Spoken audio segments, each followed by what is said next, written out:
What's up? This is Dominique Beaumonte, and you are listening to Season with Salt, the podcast.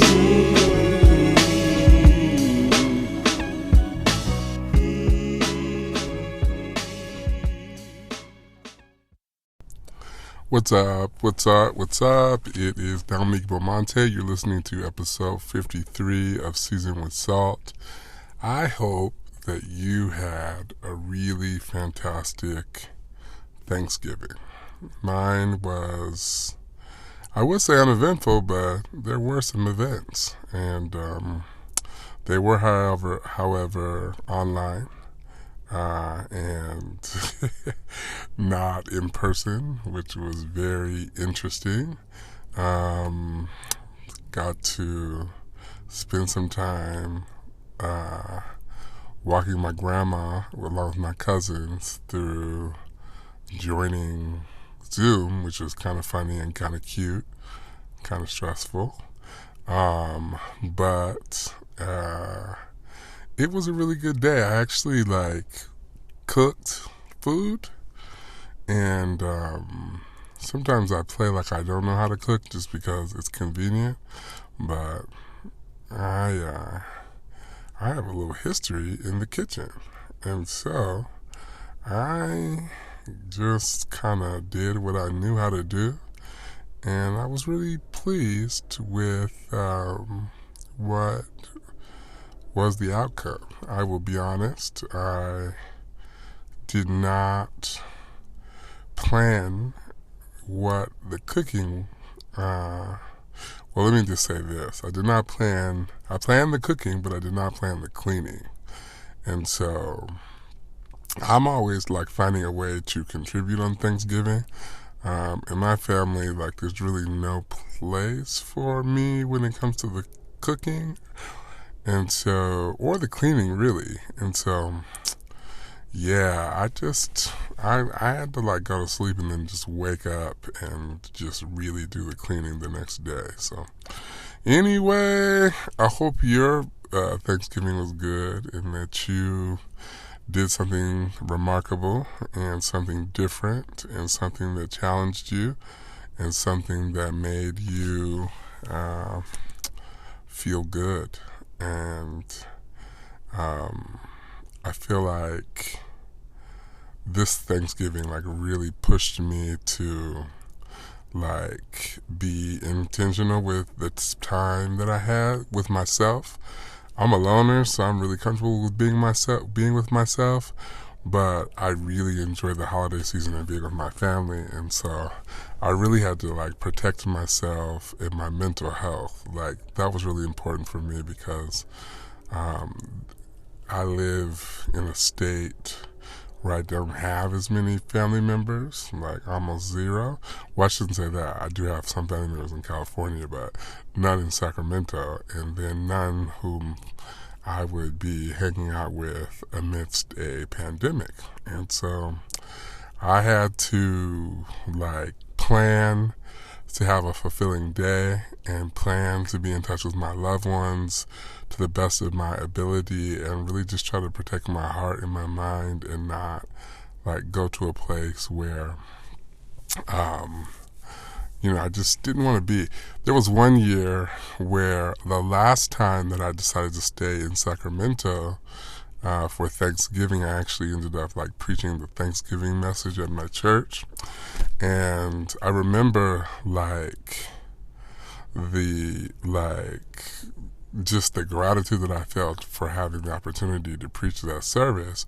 But then I remember the loneliness and the way that I felt afterwards when I think I had plans and I went to somebody else's house, but it's just something about being around your own family, and that's just not, you can be around other people's family and witness how they experience each other, but it's something about being around your own family. And so even though I was around people, I just didn't feel fulfilled.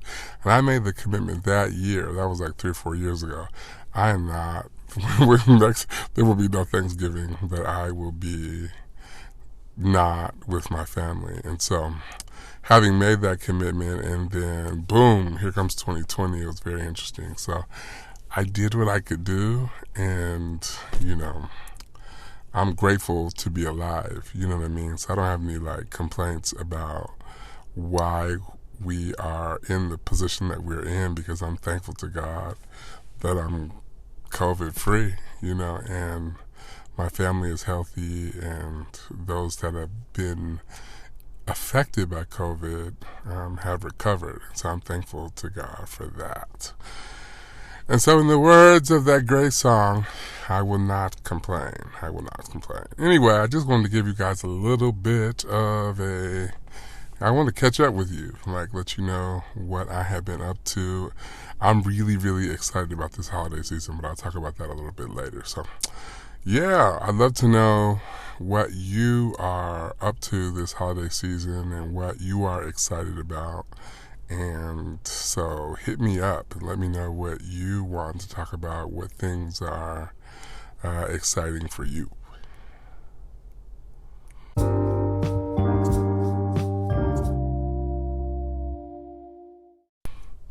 Okay, so let me get to what I wanted to talk about today.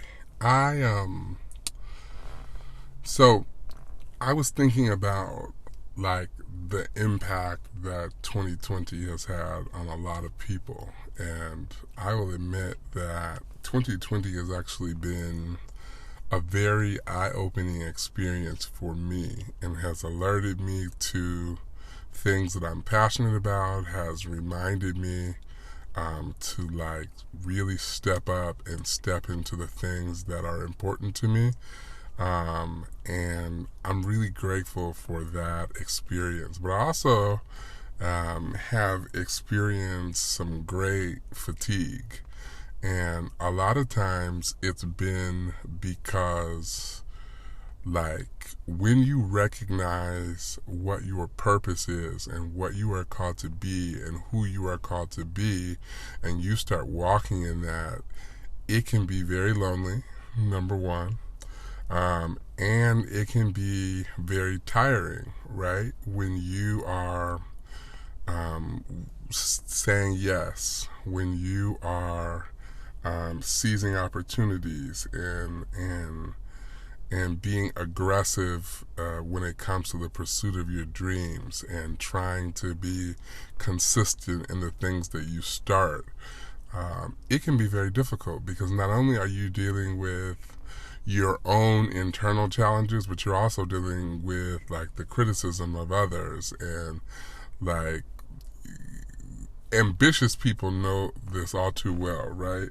Like, you coach yourself up to be ambitious and to follow through and to do all the things that you need to do, and then you're criticized or you're attacked, or people with less initiative and ambition are, you know, like really critical of you, right? And so sometimes that can be very hard, and it's sometimes difficult to know what to do. And you can start off like really high and really enthusiastic and really excited and really called and fulfilled, and then like almost run into a brick wall because you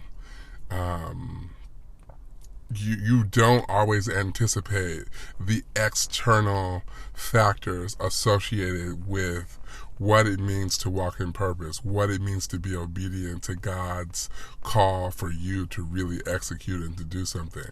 And so I kind of wanted to talk about that today, because I think that one of the mistakes that people make is that I can speak for myself and just say that there were some struggles that I had to go through until I was willing to accept what God was calling me to do, right? And so when I got to the place where I was doing what God wanted me to do, then for some reason I just didn't expect to experience any turbulence anymore. I'm like, no, I'm at that frequency where everything should be easy. I'm doing what God told me to do.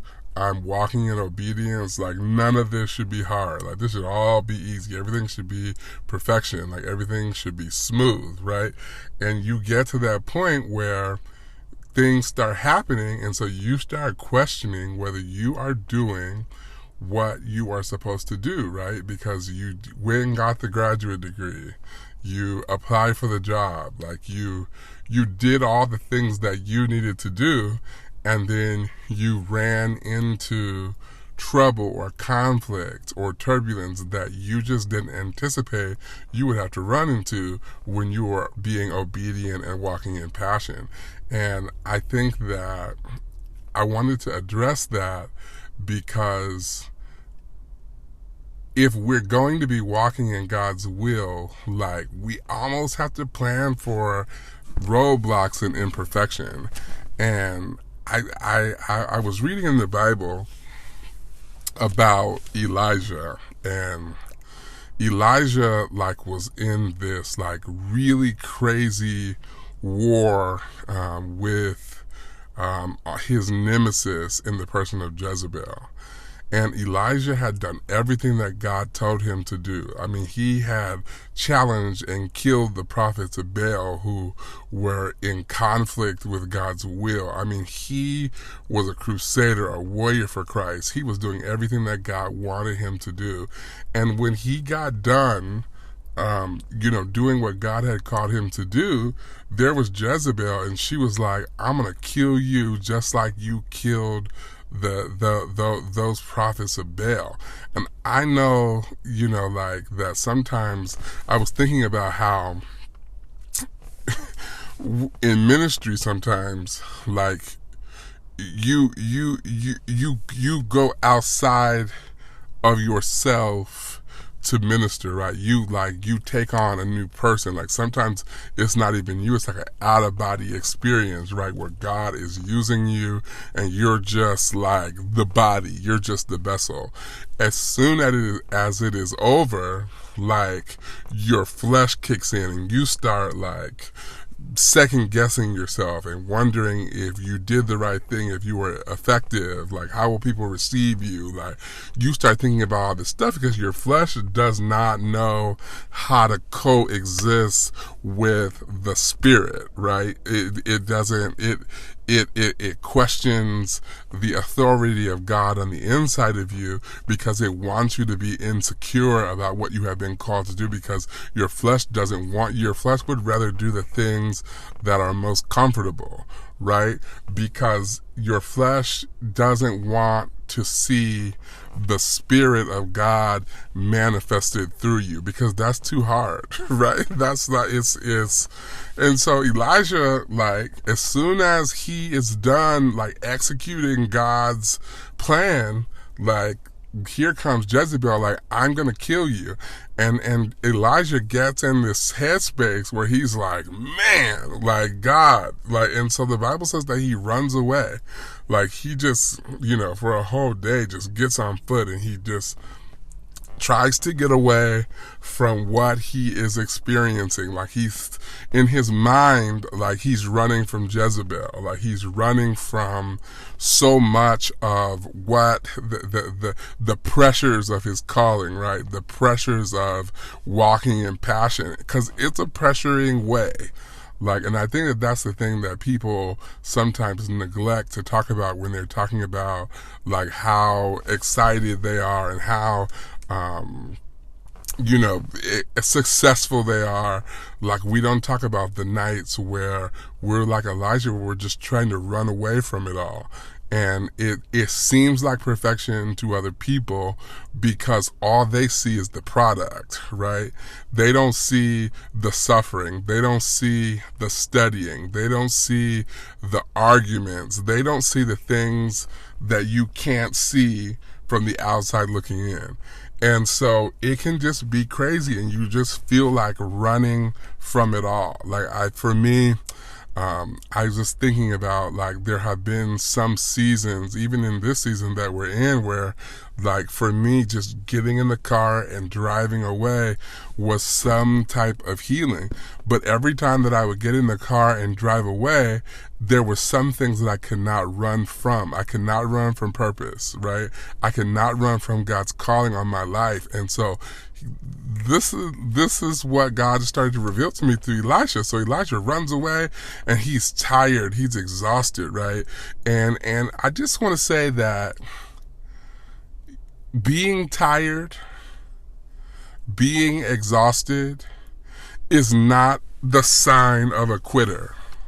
It's not the sign of somebody that doesn't have what it takes in them to be successful. And we really have to challenge that narrative, right? Like, we have to challenge that narrative that only weak people get tired.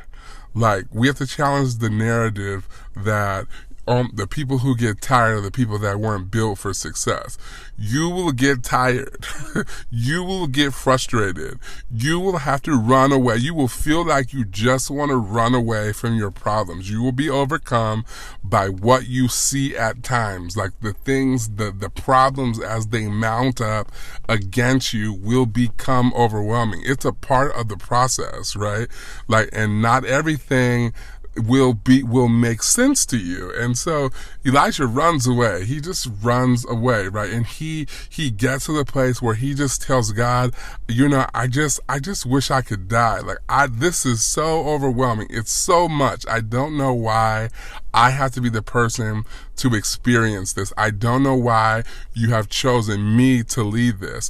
And let's be honest, maybe some of the feeling that you have or that I have had have not necessarily been feelings of suicide, but they have been feelings of like just wanting to separate ourselves completely from the people or the process or the thing or the task or the calling or the job or the title that we are associated with that brings us so much pain and difficulty. And that's where Elijah was. He was just like, listen, like, God, I've been serving you. I've been doing exactly what you said. And I just don't understand how being obedient to you, like, just seems to always equate to me having to deal with disobedient people. And also just with people wanting to take my life. They just want to kill me, and all I've done is done what you said. And the Bible says that I just love this story because Elijah falls asleep and he just needed the rest. And I just want to say that God is not anti-rest, right? He's not like so into like seeing his purpose fulfilled in your life that he's gonna drag you through and through and through without allowing you to experience his rest in the midst of your challenge, right? And so the Bible says that Elijah just falls asleep, right? And an angel has to wake Elisha up and says and prepares him a meal. The Bible says that he prepares he doesn't just give him bread, but he creates a fire and bakes the bread right in the presence of Elijah and feeds him. And the Bible says that Elijah falls back to sleep. The thing I love about this is that, and I just want to touch on this because it seems like Elijah's problem is Jezebel, right? Like, she wants to kill him. It seems like Elijah's problem are the things that he has named. But what God really does is God ignores the rant of Elijah, right? He ignores what Elijah is saying and just provides for Elijah. He knows what Elisha needs even beyond what Elijah thinks that he needs, right? He could have responded to Elijah's pity party. He could have said, you know what, you're right. Like, these people, they are a mess. Like, they do want to get rid of you, and woe is you and poor you, and I'm so sorry that you had to go through this, and for my sake. And God could have really endeared Elijah. He could have really listened to him, but instead he just says, you know what, you get some rest. and here's a little food and eat that. And then the Bible says that he gives the permission to Elijah to fall back to sleep, right? Get some more rest. And he gets, and he gets a little bit more rest. And then the angel taps him on the shoulder and says, hey, Elijah, get a little bit more food, because what you were getting ready to go into, this is all in 1 Kings 19 or somewhere, but what you're getting ready to go into is going to require you to be nourished. Notice that God never addresses, he never responds to the thing that Elijah feels is the problem. He never responds to the idea that Elijah is being, tormented by Jezebel, because what God realizes about Elijah's situation is that Elijah's problem is really just Elijah. Elijah cannot tap into the fact that he is called for this. He cannot tap into the fact that if it's not him who does it, there's nobody else that can do it. And God ordains him, and God strengthens him, and God does not allow him to fall into this space where he decides to quit. And that's what God is saying, is that you're going to have some difficult days where you're going to be complaining about the things, and it's going to feel like people aren't listening to you. It's going to feel like God is not listening to you. It's going to feel like people are just ignoring your stress and your labor and the things that you have to endure. But it's not because God doesn't care about you, because he's still providing for you. He's still nourishing you. He's still preparing you for what's to come. But he just wants you to know that there's more at stake than just you feeling like you are being attacked. And he intended to protect and to care and to provide for Elijah, even when Elijah just needed to take a nap, right? And so God protects Elijah, and he provides for him, and he does not join his pity party. He does not get involved in trying to validate his feelings or anything. He just says, you know what, here's something that you're going to need for what's next. And I think that that's the kind of God that we serve, right? He's not anti self-care, right? He's not anti-rest. He's not anti getting what you need in order to continue. And he loves us enough, but he also is not going to love us to the point where he allows us to forsake what we have been called to do.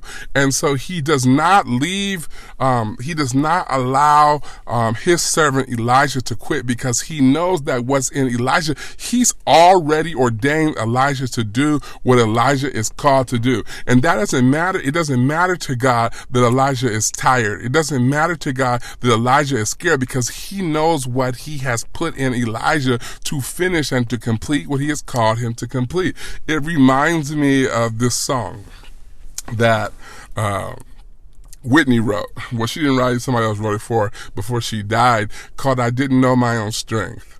And Whitney just sang that song because I think what she had realized is that there were some things that she was called to that didn't necessarily seem fair, but she had to learn how to endure and to go through those things. And when she went through them, she was like, wait, I'm stronger than I think I am. I did not know that I was this strong. And I think Elisha had that realization, but it happened because God didn't allow for Elijah to concede to his own pity, right? He didn't allow him to concede to his own need to be recognized and his own need to be validated because of the things that were happening around him. God didn't allow Elijah to concede to his own fear, right? He said, you know what? Get yourself back together. Get yourself together. And so Elijah finally eats that last little piece of meat. And the Bible says that he goes on a 40-day journey, and the 40-day journey is all powered by that little meal that God provided for him when he was under that juniper tree. And God lets us know, even through this small example, that we have enough if we have him, right? He's not going to let you do his will. He's not going to let you walk in his will and his way and be malnourished. He's not going to let you work for him and then he do nothing for you, right? He's not going to let you struggle for his name's sake and not take care of you.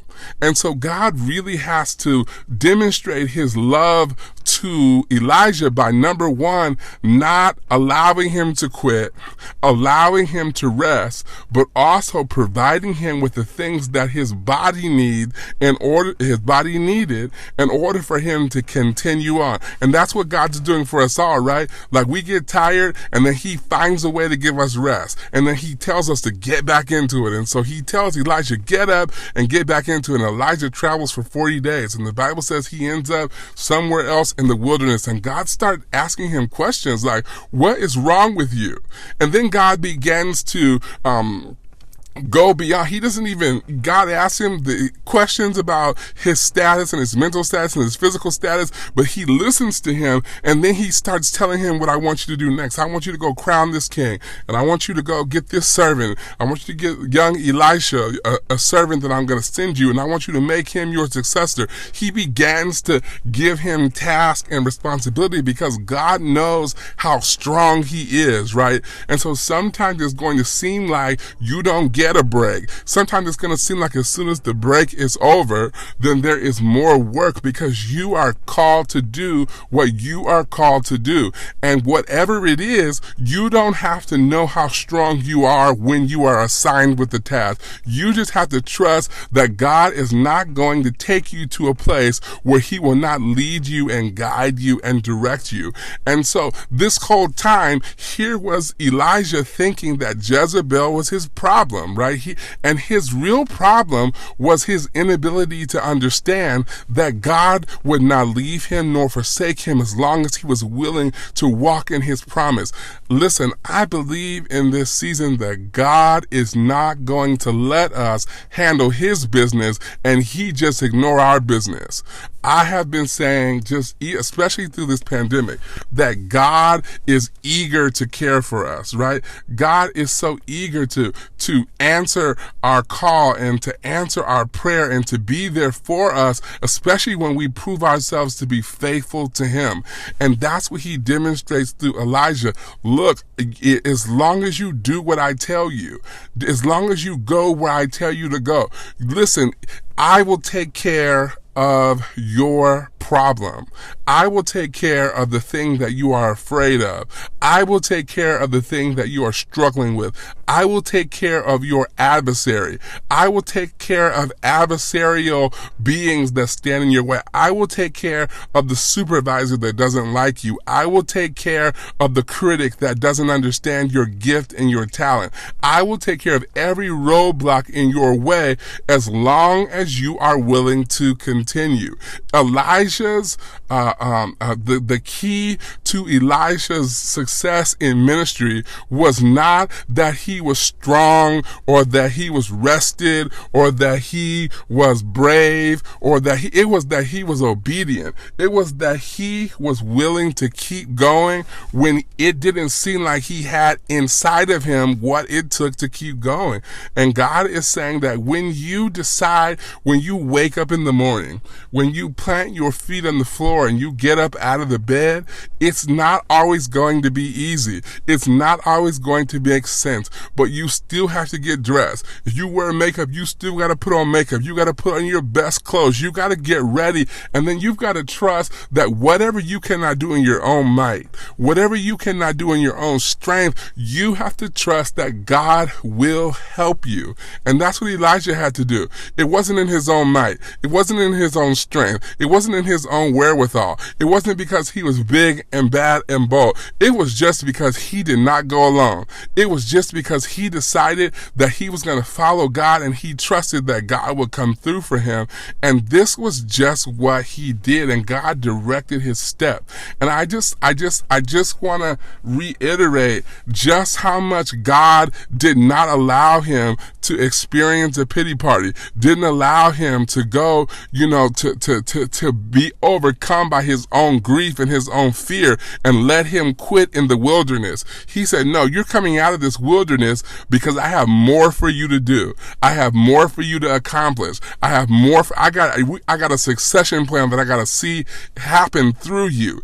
I got a victory over an enemy that I have to see happen through you, and I cannot accomplish what I intend to accomplish with you if you stay in the wilderness. And so listen, here's some food, here's some bread, here's some meat. I'm going to prepare it for you. I'm going to let you rest. And then as soon as you wake up, it's time to start again.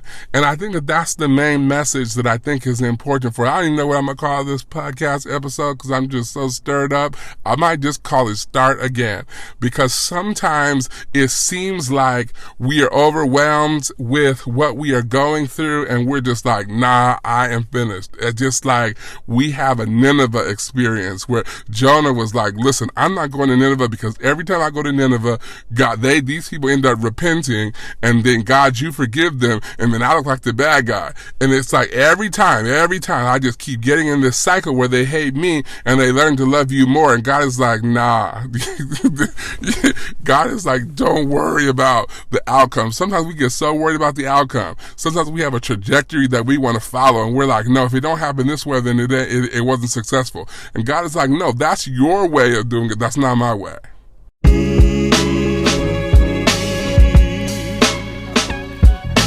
Seasoned with salt.